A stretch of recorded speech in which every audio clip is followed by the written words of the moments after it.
নমস্কার, নির্মল আনন্দে সবাইকে সুস্বাগতম। গুরুদেব প্রভু শ্রীকৃষ্ণ শ্রী রাধা মায়ের আশীর্বাদকে সারথি করে শ্রীমদ্ ভগবত গীতার প্রণাম মধ্য দিয়ে শুরু করছি আজকের গীতা পাঠ। শ্রীকৃষ্ণ হৃদয়ম গীতা সংসার মালনাশিনীম জ্ঞানম ভক্তিম মুক্তিদাত্রীম গীতা দেবীম নমস্তুতে। ওম নমো ভগবতে বাসুদেবায়। ওম নমো ভগবতে বাসুদেবায়।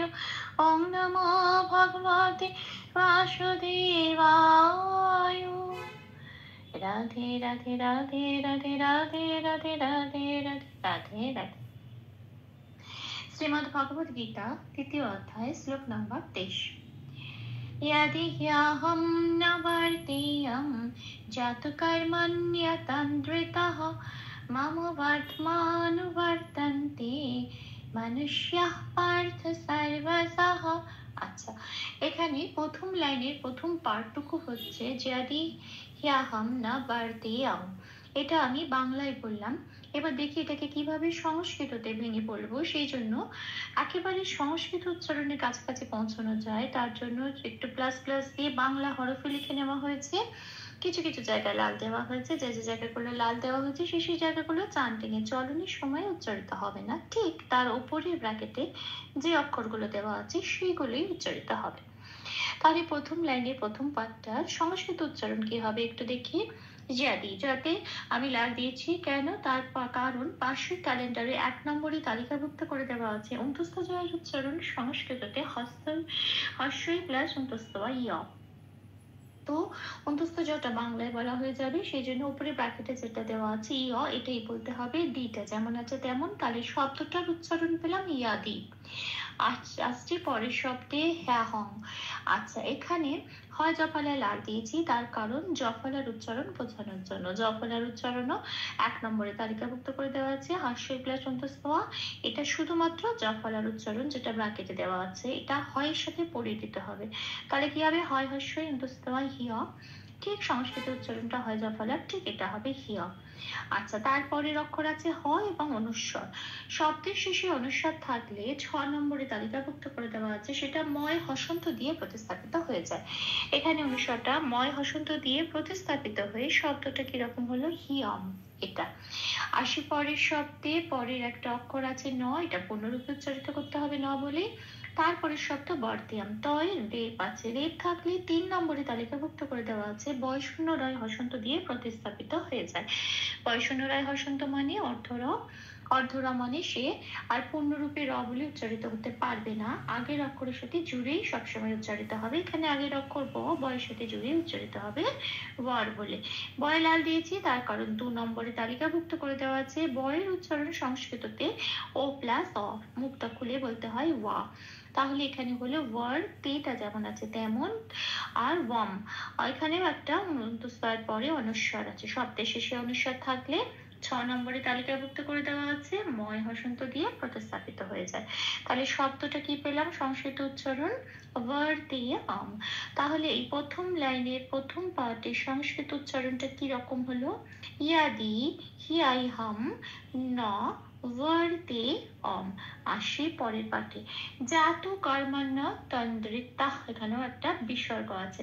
এটা আমি বাংলায় উচ্চারণ করলাম, এবার দেখে দেখে সংস্কৃততে কিভাবে উচ্চারিত করব। জাতুটা শুধু চান্টিং এ চলনের সুবিধার জন্য একটু প্লাস দিয়ে লিখে নিয়েছি, জাতু যেমন আছে তেমন। কর্মণ্য, আচ্ছা ময় রেপ আছে 3 নম্বরে তালিকাভুক্ত করে দেওয়া আছে বয়শূন্য রয় হসন্ত দিয়ে রেপটা প্রতিস্থাপিত হয়ে কয়ের সাথে জুড়ে উচ্চারিত হবে কর, মটা ফ্রি হয়ে গেল, মটা পূর্ণরূপ উচ্চারিত হবে। নয় জফলায় লাল দিয়েছি জফলার উচ্চারণ বোঝানোর জন্য। জফলার উচ্চারণ 1 নম্বরে তালিকাভুক্ত করে দেওয়া আছে হস্যই প্লাস অন্তস্থ, এটা শুধুমাত্র জফলার উচ্চারণ লিখবে, আর এটাকে নয়ের সাথে পড়িয়ে দিতে হবে, মধ্য নয়ের সাথে এটা পড়িয়ে দিলে হয় নয় হস্যই অন্তস্থ আর নিয়া। তো এখানে হলো কর্মণ্যা। আচ্ছা, তারপরে তান্দ্রিতাতে যন্ত্রের 9 দয় রফলা হস্যই আছে, এটা একটা যুক্ত অক্ষর। যন্ত্রের 9 দয় তার মানে নটা আগে আছে, সেজন্য হসন্ত লাগিয়ে অর্ধ ন বানিয়ে বাইরে বের করে নিয়ে আগের অক্ষর তয়ের সাথে জুড়ে উচ্চারিত হলো তন।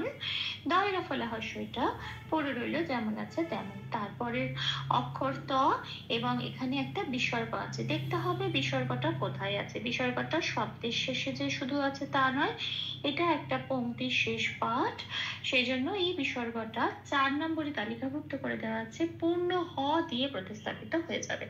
তাহলে এটা হবে তাহ। তাহলে এই পার্টের প্রথম লাইনের সেকেন্ড পার্টটা সংস্কৃত উচ্চারণ কি পেলাম? জাতু কার্মান্যা তান্দ্রিতা হা। এটা আসি পরের পার্টে। পরের পার্টটা হচ্ছে মম। পরের লাইনে এই মম বর্তমানু বর্তন্তে এইটুকুনি হচ্ছে আমার সেকেন্ড লাইনের প্রথম পার্ট। এবার এটা বাংলায় বললাম, দেখি এটাকে কিভাবে সংস্কৃততে উচ্চারণ করব। মমটা যেমন আছে তেমন, কোনো হসন্ত নেই, মম বলতে পারবো না, পূর্ণরূপেই দুটো মকে উচ্চারিত করতে হবে। আচ্ছা, এবার আসি বর্ধমাতে। রেপ আছে, বয়শূন্য রায় হসন্ত দিয়ে রেপটাকে প্রথমে প্রতিস্থাপিত করব। আগের অক্ষর বয়ের সাথে জুড়ে উচ্চারিত হবে বর বলে, বয় লাল দিয়েছি তার কারণ বয়ের উচ্চারণ 2 নম্বরে তালিকাভুক্ত করে দেওয়া আছে। ও প্লাস অ, সেটাই উপরের বাক্যে দিয়েছি, উচ্চারণটা হবে ওয়ার। আচ্ছা, তারপরে তয়ময়, এটা একটা যুক্ত অক্ষর, ত আগে আছে, তয় হসন্ত লাগিয়ে বাইরে বার করে এলাম এবং আগের অক্ষর রয় হসন্তর সাথে জুড়ে উচ্চারিত হবে একসাথে, রয় হসন্ত তয় হসন্ত। তারপরে মাটা ফ্রি হয়ে গেল, তয়ময়ের মাটা ফ্রি হয়ে গেল, রইল নুটা যেমন আছে তেমন। বারদন্তে আবার বটা ঠিক একই রকম, অপরের ব্র্যাকেটে বয়ের সংস্কৃত উচ্চারণ দিয়ে দেওয়া হলো, ও প্লাস অ ওয়া। আর রেপের জন্য বয়শূন্য রটা জুড়ে উচ্চারিত হলো এই বয়ের সাথে ওয়ার, আর তটা ফ্রি হয়ে গেল, তটা পূর্ণরূপ উচ্চারিত হবে, কিন্তু তারপরের অক্ষর আবার যন্ত্রের 9 তয়িকার যুক্ত অক্ষর, যন্ত্রের 9টা আগে আছে তাই হসন্ত লাগিয়ে অর্ধ না বানিয়ে তয়ের সাথে জুড়ে উচ্চারিত হলো তন, তো এটা ফ্রি হয়ে গেল। তাহলে এবার সেকেন্ড লাইনের প্রথম পার্টে সংস্কৃত উচ্চারণটা কিরাম পেলাম? মম বর্ধ মানু বর্তন্তে। আসি শেষ পার্টে মানুষা, এখানে একটা বিসর্গ আছে, পার্থ সার্বসা, এখানেও একটা বিসর্গ আছে, এটা আমি বাংলায় বললাম। এবার দেখি এটাকে কিভাবে সংস্কৃততে উচ্চারণ করব। মানুষ সাথে মানু যেমন আছে তেমন রাখলাম, পেট কাটা মধ্যাহ্ন শয় জফলা আকারে লাল দিয়েছি কেন? কারণ এখানে এই জফলার উচ্চারণ বোঝানোর জন্য, জফলার উচ্চারণ হর্ষই প্লাস অন্তঃস্থ, কিন্তু এখানে আমি দিয়েছি হর্ষই প্লাস অন্তঃস্থয় আকার। কেন? কারণ এখানে পেট কাটা মধ্যাহ্ন শয় জফলা আকার আছে তাই। এবার এটা জফলা আকারের উচ্চারণটা উপরের ব্র্যাকেটে যেটা দেওয়া আছে, এবার এটাকে পেট কাটা মধ্যাহ্ন শয়ের সাথে পড়িয়ে দিলে যেটা বেরিয়ে আসে উচ্চারণটা, সেইটাই হবে সংস্কৃত উচ্চারণ। কিরাম হবে? পেট কাটা মধ্যাহ্ন শয় হর্ষই অন্তঃস্থয় আকার শিয়া, এটাই হচ্ছে সংস্কৃত উচ্চারণ। এখানে একটা মনুষ্যতে বিসর্গ আছে, দেখতে হবে বিসর্গটা কোথায় আছে। বিসর্গটা শব্দের শেষে হলেও কিন্তু শব্দটা নিজে প্রথম শব্দ, শেষ শব্দ নয়। শেষ শব্দ যদি না হয় বা পংক্তির শেষ অংশ যদি না হয়, তাহলে সেটা পূর্ণ হ রূপে প্রতিস্থাপিত হবে না। কি দিয়ে প্রতিস্থাপিত হবে? অর্ধ হ দিয়ে। 5 নম্বরে তালিকাভুক্ত করে দেওয়া আছে, সেটা অর্ধ হ দিয়ে, প্রথম শব্দের শেষে বিসর্গ থাকলে অর্ধ হ দিয়ে প্রতিস্থাপিত হয়ে যাবে। তার মানে এখানে শব্দটার উচ্চারণ কি পেলাম? মানুষিয়া। এই যে শিয়াহ বলছি, এখানে অর্ধ হটা উচ্চারিত হয়ে যাচ্ছে। আচ্ছা, তারপরে শব্দে আসি পার্থ। থয় রেপ আছে, বয়শূন্য রয় হসন্ত দিয়ে রেপটাকে প্রতিস্থাপিত করে পায়ের সাথে জড়িয়ে উচ্চারিত হলো পার্থ, হটা পূর্ণরূপ উচ্চারিত হলো থো, পার্থ। আসি পরের শব্দে সার্বাসা, একই রকম ভাবে বয়ের রেপ আছে, দুটো ব্যাপার, একটা রেপ প্রতিস্থাপিত হবে আর একটা বয়ের উচ্চারণ। বয়ের উচ্চারণ ও প্লাস অ, ব্র্যাকেট দেওয়া হলো ওয়া, আর রেপের জন্য বয়শূন্য রায় হসন্ত এলো, স্বয়ের সাথে জুড়ে উচ্চারিত হলো স্যার। আচ্ছা, এখানে শুধু মনে রাখতে হবে যন্ত্রের স্বয়ের উচ্চারণটা সংস্কৃততে সারে গামা পায়ের যে সাটা বলি ঠিক সেরকম স্যার। হ্যাঁ, স্যার ওয়া। আচ্ছা, শটা তারপর শটা পূর্ণরূপে উচ্চারিত হবে। তারপরে বিসর্গ আছে, এই বিসর্গটা কোথায় আছে? শুধুমাত্র যে শব্দের শেষে আছে তা নয়, শব্দটা নিজে একটা পংক্তির শেষ অংশ এবং সেকেন্ড পার্টের শেষ অংশ, সেই জন্য এই বিসর্গটা 4 নম্বরে তালিকাভুক্ত করে দেওয়া আছে, পূর্ণ হ দিয়ে প্রতিস্থাপিত হবে।